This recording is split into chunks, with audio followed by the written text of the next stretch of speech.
চিটাঙের মানুষ তো এলেমের রাজধানীর মানুষ। চট্টগ্রাম বাংলাদেশের এমন এক জেলা, যে জেলার মানুষ ধর্মপ্রাণ, যে জেলার মানুষের মধ্যে দিনদারিতা, ধার্মিকতার পরিমাণ অনেক বেশি। প্রত্যেকটা জেলার মানুষের মধ্যে ভালো মন্দ দিক আছে। আলহামদুলিল্লাহ, এত আলেম চট্টগ্রামে, বাংলাদেশের অন্য জেলায় এত আলেম পাওয়া যায় না। এত বড় বড় মাদ্রাসা চট্টগ্রামে, এতগুলো বড় মাদ্রাসা আরেক জেলায় বাংলাদেশের অন্য কোনো জায়গায় পাওয়া যায় না। এটা চট্টগ্রাম মানুষের জন্য গর্বের বিষয়। কিন্তু সেই সাথে পুরো চট্টগ্রামের মানুষ যেন কোরআন এবং হাদিসের দিকে আরো বেশি অগ্রসর হয়, সুন্নতের আরো কাছাকাছি আসে, তাওহীদের জন্য কাছাকাছি আসে, সেই বিষয়ে চট্টগ্রামের লোকদের দায়িত্ব আছে না নাই? ওলামা একরাম এতগুলো বড় বড় মাদ্রাসা প্রতিষ্ঠা করেছেন। আমরা সাধারণ মানুষ, আমাদের দায়িত্ব কোরআন এবং সুন্নাহকে ঘরে ঘরে জনে জনে ছড়িয়ে দেওয়া। কোরআনের সৌরভ, সুন্নাহর সৌরভ আমরা ছড়িয়ে দেওয়ার চেষ্টা করব। সবাই চেষ্টা করবো তো ইনশাআল্লাহ। প্রত্যেকে যার যার জায়গা থেকে আমরা সুন্দরভাবে, সুচারুরূপে এবং দীর্ঘমেয়াদী পরিকল্পনা করব, হিকমার সাথে, দূরদর্শিতার সাথে। কোনো হুটহাট ছুটছাট কাজ নয়, বরং খুব প্ল্যান মাফিক কাজ হতে হবে। যে কাজ শুরু করে যাবেন আপনি, হয়তো আপনার মৃত্যুর পরে তার ধাক্কা লাগবে। সমাজ সুন্দর সমাজ হবে, সুন্নাহময় সমাজ হবে, কোরআনময় সমাজ হবে, হাদিসময় সমাজ হবে। কাজ আমাদেরকে এখন থেকে করতে হবে। ছোট ছোট বলয়ে, ছোট ছোট পরিসরে, ছোট ছোট মসজিদ কেন্দ্র করে, ছোট ছোট মাদ্রাসাকে কেন্দ্র করে, ছোট ছোট ইয়াংদের বিভিন্ন আয়োজনকে কেন্দ্র করে, তাদের গ্রুপ বা সংগঠনকে কেন্দ্র করে আমরা নানাবিধ ভালো কাজ, কল্যাণমূলক কাজ করতে পারি। এর মধ্যে সমাজমুখী কাজে আমাদেরকে অনেক বেশি সম্পৃক্ত হতে হবে। আমি বারবার বলি, আমাদের তরুণ ভাইরা যারা আছেন এখানে, ম্যাক্সিমাম তরুণ বন্ধুদেরকে আমি দেখতে পাচ্ছি, আপনাদের এই বয়সটাতে আপনারা সামাজিক কাজগুলোতে অনেক বেশি মনোযোগী হন। আপনারা মানুষ উপকার করার জন্য আপনারা বের হন। প্রত্যেকটা মসজিদ থেকে আপনারা কমিটি করেন, যে এলাকাতে আপনারা পরিচ্ছন্নতা অভিযান পরিচালনা করবেন, পরোপকার করার চেষ্টা করবেন, এবং আপনারা প্রত্যেকটা এলাকার গরিব অভাবী মানুষদের কষ্টগুলো লাঘব করার চেষ্টা করবেন। এরকম নানাবিধ উদ্যোগ যখন নিবেন, তখন আপনাদের দাওয়াত সাধারণ মানুষ গ্রহণ করবে, দাওয়াতের গ্রহণযোগ্যতা বৃদ্ধি পাবে।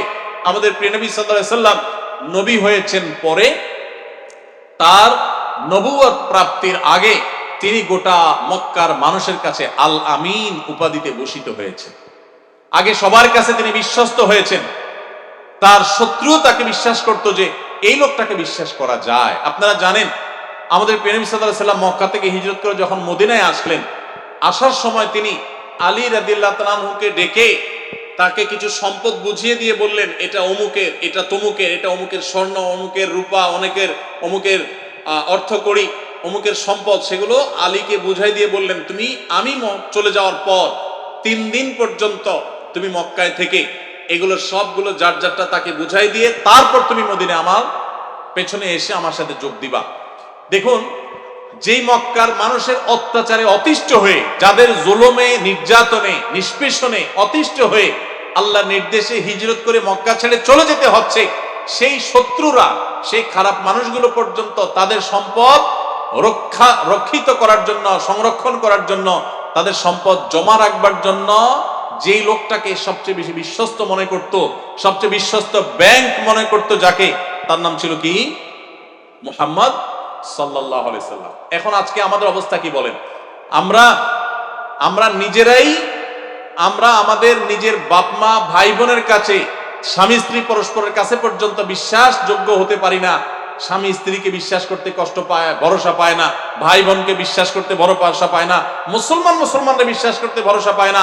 আর আমাদের নবীজি এতটাই আস্থা অর্জন করেছেন যে মুসলমান তো দূরের কথা, তার শত্রু অমুসলমানরা পর্যন্ত তার সাথে শত্রুতা করত ঠিক, কিন্তু আমানত রক্ষার ক্ষেত্রে তার চাইতে বেশি কারো কাছে রক্ষা হবে এটা তারা কল্পনাও করতে পারতো না। এই জন্যই তাকে তারাই নাম দিয়েছিল আল আমিন, মানে বিশ্বস্ত। আমাদের প্রিয় নবী সাল্লাল্লাহু আলাইহি সাল্লাম নবুয়ত প্রাপ্তিরও আগে তিনি আল আমিন হয়েছেন, বিশ্বস্ত হয়েছেন। আপনারা যারা তরুণ আছেন, আপনারা যারা বিভিন্ন বয়সের আছেন, আপনারা যারা ইসলামের কাজ করতে চান, আমি আপনাদেরকে করজোড় করে বলতে চাই, মানুষকে ওয়াজ করার আগে নিজে ভালো মানুষ হন। আপনি আদর্শ মানুষ হন, আপনি আদর্শ মানুষের দৃষ্টান্ত স্থাপন করেন। সমাজ যদি বলে এই তরুণটার মতো ভালো ছেলে হয় না, এই ছেলেটা কখনো বেয়াদবি করে না, এই ছেলেটা কখনো খারাপ কাজে নাই, সে সবসময় ভালো কাজ করে, মানুষ উপকার করে, সে বিশ্বস্ত, সে আস্থাযোগ্য, সে কল্যাণকামী। আপনি যদি সমাজমুখী কাজ করেন, আপনি যদি মাদকের বিরুদ্ধে কাজ করেন, আপনি যৌতুক বিরোধী সমাজ গড়ার জন্য কাজ করেন, আপনি সমাজকে পরিচ্ছন্ন রাখার জন্য কাজ করেন, আপনি পরোপকারী হন, আপনারা দুর্বলদেরকে খুঁজে বের করে আপনি কয়েকজন বন্ধু বান্ধব মিলে তাদের কষ্ট লাঘবের চেষ্টা করেন। আপনি যদি এলাকার যে কোনো সমস্যা দূরে সবার আগে এগিয়ে আসেন, তারপর যদি আপনি ইসলামের কথা বলেন, আপনার ইসলামের কথা অনেক গভীরে পৌঁছবে, মানুষের কানে নয় অন্তরে গিয়ে বিঁধবে, অন্তরে গিয়ে গাঁথবে, এবং সেটা ইসলামের প্রকৃত দাওয়াত হবে। সেই কাজটি আপনারা প্রত্যেকটা মসজিদকে কেন্দ্র করে গড়ে তুলুন। মসজিদগুলো আমাদের কাজের একটা বড় জায়গা। ইমাম সাহেবদেরকে সামনে রেখে, মুয়াজ্জিনদেরকে সামনে রেখে, খতিব সাহেবদেরকে সামনে রেখে, মসজিদ কর্তৃপক্ষকে আস্থায় এনে আপনারা এলাকা ভিত্তিক জনকল্যাণমূলক কাজ শুরু করে দেন। শুধু মুসলমান নয়, অমুসলমানদেরও উপকার পৌঁছাতে হবে, তাদেরও ঘরে ঘরে খাবার পৌঁছাতে হবে, কষ্ট লাঘবের চেষ্টা করতে হবে। তাদের জন্য আমাদের নানামুখী জনসেবামূলক কাজ থাকতে হবে। আপনারা জানেন আসুন্নাহ ফাউন্ডেশন থেকে আমরা যে সমস্ত জনসেবামূলক কাজ করি, এগুলো সবগুলো আমরা ধর্ম বর্ণ নির্বিশেষে কোনো পরিচয় আমরা দেখি না, সর্বস্তরের মানুষের জন্য আমরা কাজ করার চেষ্টা করি। বরং অন্য ধর্মের মানুষ থাকলে আমি সবসময় তাদেরকে আগে ডেকে এনে তাদেরকে সহযোগিতা আগে দেওয়ার চেষ্টা করি।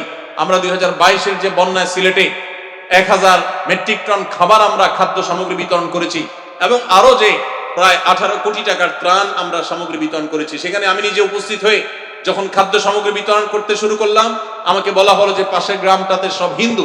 আমি বললাম তাহলে ওই গ্রামটাতে আগে দিয়ে তারপরে থাকলে মুসলমানদেরকে দেবো। সেখানে আমি নেমে ঘরে ঘরে হিন্দুদের আমরা খাবার পৌঁছে দিয়েছি। কারণ আমাদের আচরণ দেখে আমাদের হিন্দু বন্ধুরা তারা দেখবে যে ইসলাম আমাদেরকে শান্তির কথা বলে, সুন্দরের কথা বলে।